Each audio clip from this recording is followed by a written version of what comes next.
May their souls rest in peace. I pray the families and children they left behind, God will continue to grant them all the fortitude to bear this irreplaceable loss.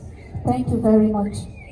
Za ku wanda zai ce wallahi malam kawai sai na ji matata ta sane min daga zuciya kwata-kwata. Awa ɗaya muka da ta wala sai na zalunce ta. Don haka ya zan mata. Na ce shekara ku nawa, ya faɗi shekarun ma ba su da yawa, ba su fi 5 ba. Na ce to za ka iya abu uku tun da kana da hali? Ya ce eh. Na ce za ka iya sai mata gida? Ya ce eh. Za ka iya sai mata mota? Ya ce eh. Na ce za ka iya bata miliyan 2 ta yi jari? Ya ce eh. Na ce to ka sake ta.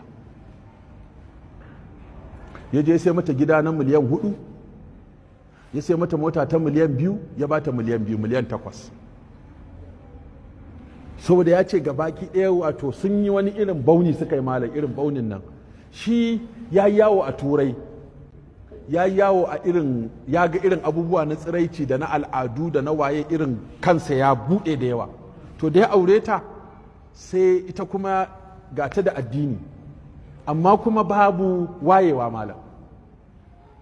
Ko a tsakar gida take sai ta sa hijabi, kuma da ya shigo sai ta kama tilawa.